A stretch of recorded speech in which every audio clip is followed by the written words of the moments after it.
छायायां पारिजातस्य हेमसिंहासनोपरि आसीनमम्बुदश्यामम् आयताक्षमलङ्कृतं चन्द्राननं चतुर्बाहुं श्रीवत्साङ्कितवक्षसं रुक्मिणी सत्यभामाभ्यां सहितं कृष्णमाश्रये. சோழநாட்டு திருத்தலங்களில் கிருஷ்ணாரண்யம் என்று அழைக்கப்படும் காட்டில் இருக்கும் சில கிருஷ்ண க்ஷேத்திரங்களை நாம் வரிசையாக பார்த்து வருகிறோம். இதற்கு முன்னால் திருக்கண்ண மங்கை என்கிற திவ்யதேசத்தை பார்த்தோம். அடுத்து நாம் தற்போது வந்திருப்பது திருக்கண்ணங்குடி என்று மற்றுமொரு அழகான திவ்யதேசம். இது இருப்பது நாகப்பட்டினத்திலிருந்து திருவாரூர் செல்லும் சாலையில் சற்று தூரம் போனவுடனே ஆழியூர் என்று ஒரு ஊர் வரும். அங்கு இறங்கி தெற்கு நோக்கி சிறு தூரம் உள்ளே சென்றோம் என்றால், முக்கியமான பிரதான பாதையில் செல்லாமல் உள்ளே ஆழியூரில் திரும்பி சென்றோம் என்றால் சற்று தூரத்திலே இந்த திருக்கண்ணங்குடி என்கிற ஊர் இருக்கிறது. குடி என்று சொன்னாலே ஊர், ஸ்தானம், பகவான் கண்ணன் வசிக்கும் இடமானபடியாலே திருக்கண்ணன்குடி என்று இந்த ஊருக்கு பெயர் ஏற்பட்டது.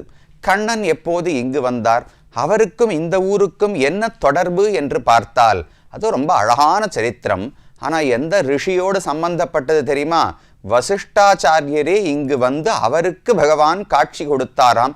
வசிஷ்டர் கண்ணனிடத்திலே மிகவும் பிரீத்தி உடையவர்.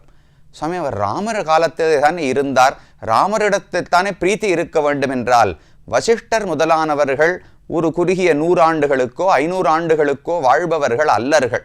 அவர்களெல்லாம் ஒரு பொறுப்புக்காக, இக்ஷ்வாக்கு வம்சத்தில் சூரிய வம்சத்தில் எத்தனை அரசர்கள் இருந்திருக்கிறார்கள், அத்தனை பேர்களுக்குமே குலகுருவாக, அவர்களுக்கு ராஜ பரம்பரைக்கே குருவாக இருந்தவர் வசிஷ்டாச்சாரியர் தான். ஒரே ஒரு தசரதன் மட்டும் 60,000 ஆண்டுகள் இருந்திருக்கிறார். அதுக்கு முன்னாடி எத்தனை அரசர்கள், அதுக்கு பின்னாடி எத்தனை அரசர்கள், எல்லாருக்கும் வசிஷ்டர் தான் ராஜகுருவாக இருந்தார். அப்போ அவருக்கு ரொம்ப பிடித்தமான தெய்வம் கண்ணன். அதனால் அவர் தினமும் என்ன செய்து கொண்டிருந்தார், கண்ணனுடைய ஒரு விக்கிரகத்தை பண்ணி அதைத்தான் தொழுது வருவாராம். ஆனால் விசித்திரமான ஒரு எண்ணம், கண்ணனுடைய விக்கிரகத்தை எதால பண்ணலாம்? நாமாக இருந்தால் ஏதோ பஞ்சலோகத்தால் பண்ணி வச்சுப்போம், வச்சுட்டா அதுக்கு அபிஷேகம் பண்ணலாம், புஷ்பம் சாத்தலாம், என்னென்ன கைங்கரியம் வேணுமோ பண்ணலாம். அவருக்கு ஒரு ஆசை, வெண்ணையாலேயே கண்ணனுக்கு ஒரு விக்கிரகம் செய்ய வேண்டும் என்று ஆசைப்பட்டார். அது எப்படி முடியும்? அவருக்கு தான் யோக வலிமை, தவ வலிமை இருக்கிறதே. தன்னுடைய யோக சித்திகளை கொண்டு வெண்ணையையே அப்படியே வடிவமைத்து அது கரைந்து போகாதபடிக்கு தன்னுடைய சக்திகளால் நிறுத்தி வைத்திருந்தார். அப்போ வெண்ணையாலான கண்ணனுடைய ஒரு விக்கிரகம், அதை வைத்துத்தான் தொடர்ந்து பூஜைகளை செய்து கொண்டு வந்திருந்தார் வசிஷ்டாச்சாரியர். கண்ணனுக்கு இதை விளையாட வேண்டும், இப்படி பகவான் ஒரு பக்தனை பார்த்த உடனேவே அவருக்கு காட்சி கொடுக்க வேண்டும் என்று ஆசைப்பட்டு விடுகிறார். வெறும காட்சி கொடுத்துடலாமா? அவரோட ஒரு சின்ன விளையாட்டு விளையாடி விட்டு தான் இன்னார்தான் என்று பகவான் காட்டுவதுண்டு. அதற்காக ஒரு முறை ஒரு சின்ன குழந்தை வடிவத்திலே வசிஷ்டருடைய ஆசிரமத்துக்கு வந்து, வசிஷ்டர் இல்லாத போது அந்த வெண்ணையாலான கண்ணன் விக்கிரகம் இருந்ததே, அதை எடுத்து தன்னுடைய வாயிலே இட்டு சுவைத்து சாப்பிட்டு முடித்து விட்டார். கண்ணன்னு சொன்னால் வெண்ணெய்க்காகத்தானே, அவர் பிறந்ததே வெண்ணெய்க்காக, அதுவும் புதுசாக பண்ணப்பட்ட வெண்ணெய்ன்னு சொன்னால் ரொம்ப பிடிக்குமா கண்ணனுக்கு. எந்த வீட்டில் இடைச்சி உரிமேல ஏற்றி வச்சிருந்தாலும் என்ன உரல் இருக்கோ, என்ன அந்த காலத்தில் நாற்காலி இருக்குமா, உரல் இருக்குமா, எதையோ கொண்டு வந்து போட்டு மேலே ஏறி பானையை இறக்கி கஷ்டப்பட்டு சாப்பிட்டு முடிச்சுடுவார். இப்போ அழகா கை நிறைய வெண்ணெய் விக்கிரக வடிவத்தில் கிடைத்திருக்கிறது, அதை எடுத்து விழுங்கி கொண்டிருந்தார். இவர் முடிக்கிற சமயத்துக்கு வசிஷ்டாச்சாரியர் வந்து விட்டார். ஐயோ, நம்ம விக்கிரகத்தை யாரோ சாப்பிடுகிறார்களே என்று சொல்லி விக்கிரகம்னு சொல்லிட்டே ஓடி வந்தார். கண்ணன் நன்னா கையெல்லாம் நக்கி விட்டு, வெண்ணெய் நன்னா இருந்தது, நான் சாப்பிட்டு முடிச்சுட்டேன்னு சொல்லிட்டே ஓட தொடங்கி விட்டார். பின்னாடியே வசிஷ்டாச்சாரியரும் ஓடிக்கொண்டு வந்தார்.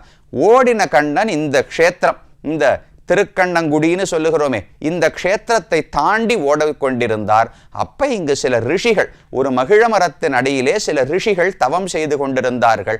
அவர்களுக்கு பகவான் இங்கு வந்திருக்கிறார் என்று தங்களுடைய யோக திருஷ்டியிலே தெரிந்தது.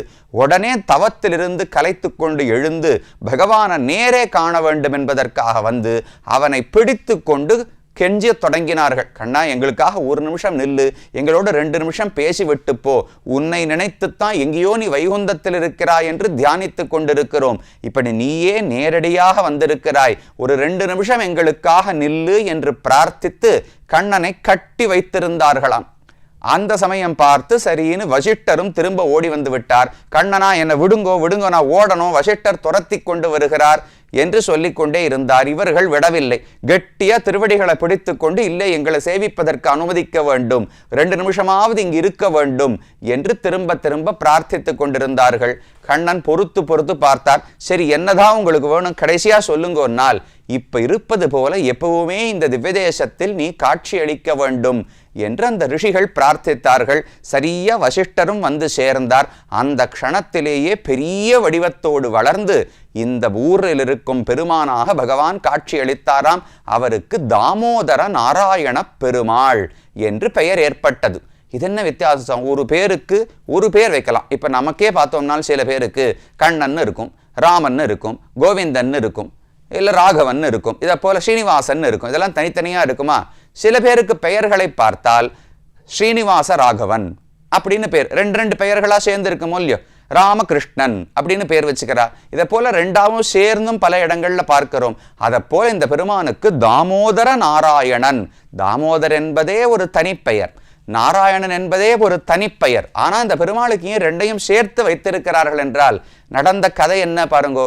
பகவான் முழுமுதற் கடவுள், அவர் ஓடி வந்து கொண்டிருக்கும் போது பக்தர்கள் 4 ரிஷிகள் கேட்டார்கள் என்பதற்காக கட்டுப்பட்டு நின்னார் அல்லவா, அதுதான் தாமோதரனான தன்மை. தாமோதரன்னு சொன்னால் யசோதையின் கையில் இருந்த தாம்பாலே பகவான் கட்டுப்பட்டாரே, வெண்ணையை திருடி விட்டார், கையும் கழகுமாக அகப்பட்டு கொண்டு விட்டார்.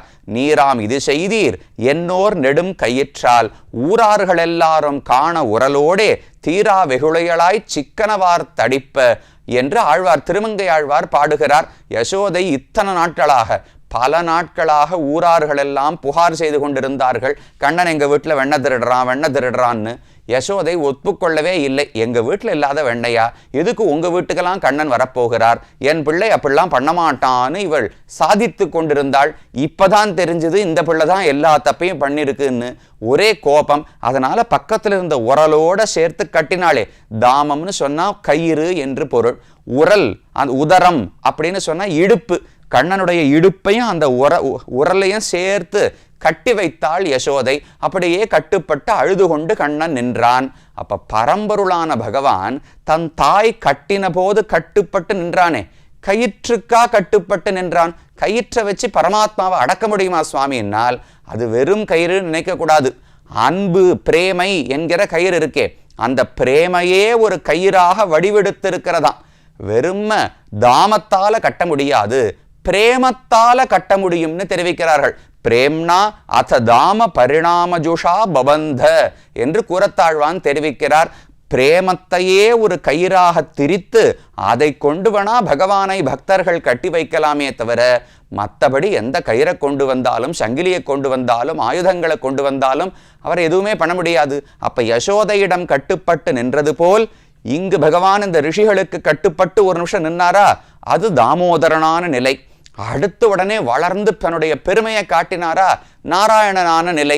அப்ப 2 நிலைகள், தன்னுடைய எளிமை, தன்னுடைய பெருமை, 2ஐயும் சேர்த்து காட்டியபடியாலே தாமோதர நாராயணன் என்று பெருமாளுக்கு இந்த ஊரிலே திருநாமம். ரொம்ப அழகான ஊர், அழகான திருக்கோவில். உள்ளே வந்து பகவானை சேவித்தோம் என்றால் மூலவருக்கு லோகநாதன் என்று ஒரு திருநாமம். லோகநாதன் சொன்னா உலகத்துக்கே தலைவன், நாதன், எல்லாத்தையும் இவர்தான் ஆளுகிறார், எல்லாம் இவருடைய சொத்து. 2வது அழகான தமிழ் பெயர் ஷாம மாமேனி பெருமாள் என்று பெயர் வழங்கப்படுகிறது. ஷாமம் அப்படின்னா கருப்பு அல்லது கரும் சிவப்புன்னு அர்த்தம். மாமேனி அப்படி கருப்பான பெரிய திருமேனியோடு பகவான் இருக்கிறாரே, அதனால ஷாம மாமேனி பெருமான் என்று திருநாமம் வழங்கப்படுகிறது. நின்ற திருக்கோலத்தில் கிழக்கு நோக்கி கொண்டு அபயஹஸ்தம், கட்டிஹஸ்தம், சங்கம், சக்கரம் இந்த 4ஓடும் பகவான் காட்சி அளிக்கிறார். 2 பக்கத்தில் 2 தாயார்களும் மூலவர்களாக காட்சி அளிக்கிறார்கள். இந்த ஊரை பத்தி திருமங்கையாழ்வார் பாடுகிறார், வங்கமா முன்னீர் வரிநிறப் பெரிய வாளரவின் அணைமேவி சங்கமார் அம்கை தடமலர் உந்தி சாமமாமேனி என் தலைவன். இது திருமங்கையாழ்வாரே சூட்டின திருநாமம். இந்த பகவான் எப்படிப்பட்டவர்? வங்கமா முன்னீர் வரி நிற. வங்கமா முன்னீர்னா கப்பல்களால் நிறைந்திருக்கிற பார்க்கடல், அதிலே வரி நிற பெரிய வாழ் அரவின் அணை மேவி, உடம்புல வரி வரியா கோடு கோடா போட்டிருக்கிற ஆதிசேஷன் பேரிலே பகவான் சயனித்துக் கொண்டிருக்கிறாரே. சங்கமார் அம்கை, கையில சங்கத்தை பிடித்து கொண்டு நாபியிலே தாமரையோடு சாமமாமேனி என் தலைவன் என்று திருமங்கையாழ்வார் பாடுகிறார். அதனால மூலவருக்கு சாமமாமேனி பெருமாள் என்று திருநாமம். அடுத்து உற்சவர் தான் தாமோதர நாராயண பெருமாள். அழகான மூலவர் எப்படி இருக்காரோ அதே போல உற்சவரும் காட்சி அளிக்கிறார். கையில ஒரு பெரிய செங்கோல் போல தடி வைத்து கொண்டிருப்பார். இது இந்த பெருமானுடைய காட்சி. அடுத்தபடியே தாயார் சன்னதிக்கு போய் சேவிக்க போனோம் என்றால் உற்சவர் மூலவர் தாயாருக்கு லோகநாயகி தாயார் என்று திருநாமம். பகவான் லோகநாதன்னு சொன்னால் அப்ப இவள் தானே லோகநாயகி. ஈசானா ஜெகதா விஷ்ணு பத்னி என்று உபனிஷத்துக்கள் எல்லாம் தெரிவிக்கின்றன. விஷ்ணுவுக்கு பத்னியாக இருக்கிறபடியாலே இந்த உலகத்தில் அனைவருக்கும் ஈஸ்வரியாக தலைவியாக இருக்கிறாள். அப்ப பகவான் லோகநாத பெருமாள், தாயாருக்கு லோகநாயகி தாயார் என்று திருநாமம். உற்சவமூர்த்தி தாயாருக்கு அரவிந்த நாயகி என்று திருநாமம் சொல்லப்படுகிறது. அரவிந்தம்னால் தாமரை, தாமரையிலே பிறந்தவள், தாமரைகளுக்கு தலைவி, தாமரையில் அமர்ந்து கொண்டு தாமரைகளை சூடிக்கொண்டு தாமரைகளையே கையில் பிடித்து கொண்டு தாமரையே தனக்கு மேலே குடையாக கொண்டு தாயார் எங்கும் தாமரை எதிலும் தாமரையாக இருக்கிறாள். அதனால அரவிந்த நாயகி தாயார் என்று அவளுக்கு திருநாமம். அடுத்தது இந்த ஊரினுடைய விமானம் உத்பலாவதக விமானம் என்கிற பெயரோடு காணப்படுகிறது. யாரெல்லாம் உடலை தாண்டி யோசித்து ஆத்மாவின் உஜ்ஜீவனத்துக்கு முயற்சிக்க வேண்டும் என்கிற எண்ணம் பெற்றவர்களோ அவர்களை ரட்சித்து கொடுப்பவர் பகவான். அதை காட்டக்கூடியதான் உத்பலாவதகம் என்று விமானத்துக்கு பெயர் சூட்டப்பட்டுள்ளது. இந்த ஊரினுடைய புஷ்கரணி ஸ்ரவண புஷ்கரணி என்று சொல்லப்படுகிறது. இதுக்கு முன்னாடி பார்க்கறச்சே தரிசன புஷ்கரணின்னு பார்த்தோமா? திருக்கண்ணம் மங்கையில பார்க்கும்போது தரிசன புஷ்கரணி பார்த்தாலே அது தன்னுடைய பாபங்களை போக்கி கொடுக்கும்னு பார்த்தோம். இந்த ஊரினுடைய புஷ்கரணிக்கு ஸ்ரவண புஷ்கரணி என்று பெயர். ஸ்ரவணம் என்றால் கேட்பதுன்னு அர்த்தம். அப்ப பார்க்க கூட வேண்டாம், இப்பவாவது திருக்கண்ணம் மங்கையிலாவது கஷ்டம். நீங்க இந்த நிகழ்ச்சியை பார்ப்பவர்கள் எல்லாம் புறப்பட்டு திருக்கண்ணமங்கைக்கு போய் திருக்கண்ணமங்க புஷ்கரணியை பார்த்தா பாபங்கள் தீரும். ஸ்ரவண புஷ்கரணி இன்னும் சுலபம். இது மூலமா நீங்க பெருமையை கேட்டு கொண்டாலே போருமாம். இந்த புஷ்கரனுடைய பெருமைகளை கேட்டு தெரிந்து கொண்டாலே அவனுக்கு பாபம் விலகுகிறது என்று சொல்லப்படுகிறது. அதனால புஷ்கரணி ஸ்ரவண புஷ்கரணி. மகிழ மரம், இந்த ரிஷிகள் எல்லாம் மகிழ மரத்தின் கீழ் தானே அமர்ந்து தவம் செய்தார்கள். அங்குதானே பகவான் வந்து அவர்களால பிடிபட்டு நின்று கொண்டிருந்தார். அங்கேயே பெருசாக வளர்ந்தார். அதனால மகிழ மரம்தான் ஊருக்கான மரம். அதற்கடுத்தது மற்றொரு முக்கியமான அம்சம் இந்த ஊரிலே கருடாழ்வார். கொஞ்சம் வேறுபட்ட நிலை. எல்லா ஊரிலும் கருடாழ்வார் கை கூப்பி கொண்டுதானே நின்று கொண்டிருப்பார். இந்த ஊரில் மட்டும் கை கட்டி கொண்டு இப்படி இருப்பார். வைகுந்தத்தில் அடுத்து என்ன கைங்கரியம் செய்ய வேண்டும் என்கிற ஆசையோடு இப்படியே கட்டிக்கொண்டு பகவானுக்காக காத்திருப்பாராம். அதை போல கை கட்டிய நிலையில் கருடன் இந்த ஊரிலே காட்சி அளிக்கிறார். இதெல்லாம் திருக்கண்ணங்குடிக்கு இருக்கக்கூடிய பெருமைகள்.